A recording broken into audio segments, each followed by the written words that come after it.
ಜಲಾಶಯಕ್ಕೆ ಮತ್ತೆ ಜೀವ ಕಳೆ ಬಂದಿದೆ. 19ನೇ ಕ್ರಸ್ಟ್ ಗೇಟ್ ಸರಿಪಡಿಸಿದ ಬಳಿಕ ಈಗ ಜಲಾಶಯದಲ್ಲಿ ನೀರಿನ ಮಟ್ಟ ಹೆಚ್ಚಳವಾಗಿದೆ. ವರುಣನ ಆರ್ಭಟದಿಂದಾಗಿ ನೀರಿನ ಮಟ್ಟ ಹೆಚ್ಚಳವಾಗಿದ್ದು ಈಗ ಜಲಾಶಯದ ಒಳಹರಿವಿನ ಪ್ರಮಾಣ 20,000 ಕ್ಯೂಸೆಕ್ ಇದೆ ಅನ್ನೋದರ ಕುರಿತಾಗಿ ಮಾಹಿತಿ ಸಿಕ್ಕಿರುವಂಥದ್ದು. ಕ್ರಸ್ಟ್ ಗೇಟ್ ಕಿತ್ತೋದ ಬಳಿಕ 45 ಟಿಎಂಸಿ ನೀರನ್ನ ಹೊರಕ್ಕೆ ಬಿಡಲಾಯಿತು. ಅದಾದ್ಮೇಲೆ ಸರಿಪಡಿಸಿದ ಬಳಿಕ ವರುಣನ ಆರ್ಭಟ ಹೆಚ್ಚಾಯಿತು. ಹೀಗಾಗಿ ಜಲಾಶಯದ ಒಳಹರಿವಿನ ಪ್ರಮಾಣ ಹೆಚ್ಚಳವಾಗಿದೆ.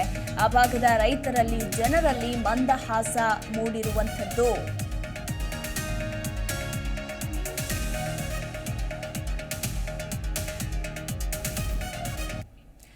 ಈ ಕುರಿತಾಗಿ ನಮ್ಮ ಪ್ರತಿನಿಧಿ ಮಂಜುನಾಥ್ ಹಿರೇಮಠ್ ಒಂದು ವಾಕ್ಥ್ರೂ ನಡೆಸಿದ್ದಾರೆ, ನೋಡೋಣ.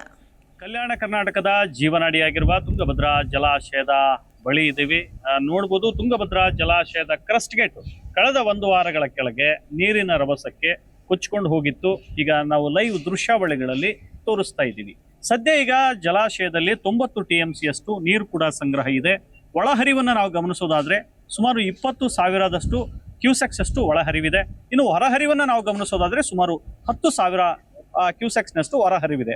ಒಟ್ಟಾರೆಯಾಗಿ 3 ರಾಜ್ಯ 8 ಜಿಲ್ಲೆಗಳ ಜೀವನಾಡಿಯಾಗಿರ್ತಕ್ಕಂಥ ತುಂಗಭದ್ರಾ ಜಲಾಶಯ ಈಗ ಜೀವಕಳೆಯನ್ನ ಪಡ್ಕೊಂಡಿದೆ. ಇನ್ನು ಕೆಲವೇ ದಿನಗಳಲ್ಲಿ ಈ ಜಲಾಶಯ ತುಂಬುವ ಒಂದು ವಿಶ್ವಾಸವನ್ನು ಕೂಡ ವ್ಯಕ್ತಪಡಿಸ್ತಾ ಇರ್ತಕ್ಕಂಥದ್ದು ಕೂಡ ಅಧಿಕಾರಿಗಳು. ಹಾಗಾಗಿ ಕಳೆದ ಬಾರಿ ಕ್ರಸ್ಟ್ ಗೇಟ್ ವೀಕ್ಷಣೆಗೆ ಬಂದಂತ CM ಅವರು ಒಂದು ಮಾತನ್ನ ಹೇಳಿದ್ರು. ನಾನು ಪುನಃ ಕ್ರಸ್ಟ್ ಗೇಟ್ ವೀಕ್ಷಣೆ ಬಂದಿರತಕ್ಕಂಥ ಸಂದರ್ಭದಲ್ಲಿ ನಾನು ಪುನಃ ಬಾಗಿನ ಅರ್ಪಣೆ ಮಾಡ್ಲಿಕ್ಕೆ ಬರ್ತೇನೆ ಅನ್ನುವಂತಹ ಮಾತುಗಳನ್ನು ಕೂಡ ಹೇಳಿದ್ರು. ಅದು ಕೂಡ ಈಗ ನಿಜವಾಗ್ತಾ ಇದೆ ಅಂತಾನೆ ಹೇಳ್ಬೋದು. ಹಾಗಾಗಿ ಇನ್ನು ಕೆಲವೇ ದಿನಗಳಲ್ಲಿ ಈ ಜಲಾಶಯ ತುಂಬುತ್ತದೆ. ಹಾಗೆ ರೈತರು ಕಳೆದ ಬಾರಿ ಹೇಳಿದ್ರು 2 ಬೆಳೆಗಳಿಗೆ ನೀರು ಆಗುತ್ತಾ ಅನ್ನುವಂತ ಪ್ರಶ್ನೆಯನ್ನು ಕೂಡ ಮುಂದಿಟ್ಟಿದ್ರು. ಈಗ ಅದು ಕೂಡ ನಿಜ ಆಗ್ತಾ ಇದೆ. 2 ಬೆಳೆಗಳಿಗೆ ನೀರು ಸಿಗ್ತಕ್ಕಂತ ಸಂಭವ ಕೂಡ ಇದೆ ಅನ್ನುವಂಥದ್ದು ಕೂಡ ಗಮನಿಸಬೇಕಾಗುತ್ತೆ. ಹಾಗಾಗಿ ಈ ಭಾಗದ ರೈತರು ಕೂಡ ನಿಟ್ಟುಸಿರನ್ನ ಬಿಡ್ತಾ ಇದ್ದಾರೆ. ಯಾಕಂತ ಹೇಳಿದ್ರೆ ಕಳೆದ ಬಾರಿ 30 TMC ಅಷ್ಟು ನೀರು ಹರಿದು ಹೋಗಿತ್ತು. ಹಾಗಾಗಿ ಈ ಡ್ಯಾಮ್ ತುಂಬುತ್ತೋ ಅಥವಾ ಇಲ್ವೋ ಅನ್ನುವಂಥದ್ದು ಕೂಡ ಬಹಳ ಅನುಮಾನವನ್ನು ಕೂಡ ವ್ಯಕ್ತಪಡಿಸ್ತಾ ಇದ್ರು. ಆದ್ರೆ ಇದು ಈಗ ನಿಜವಾಗಿದೆ ಅಂತಾನೆ ಹೇಳ್ಬೋದು. ವಿಜಯನಗರದಿಂದ Manjunath, Zee news Kannada. Zee Kannada news ಈಗ ನಿಮ್ಮ ಮನೆಯಲ್ಲೇ ನೋಡಿ. ಎಲ್ಲ ಕೇಬಲ್ಗಳಲ್ಲಿ ಈಗ ಲಭ್ಯ.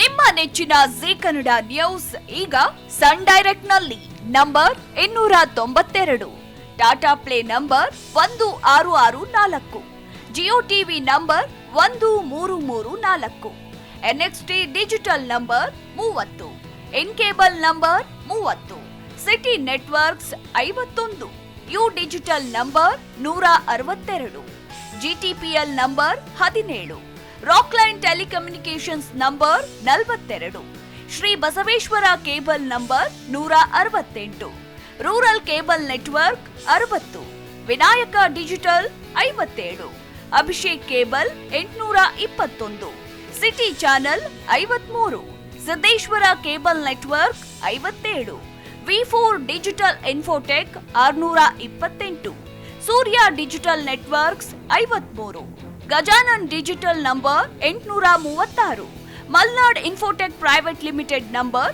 56, Metrocast number 830, victory digital number 167ರಲ್ಲಿ ನೋಡಿ ಆನಂದಿಸಿ.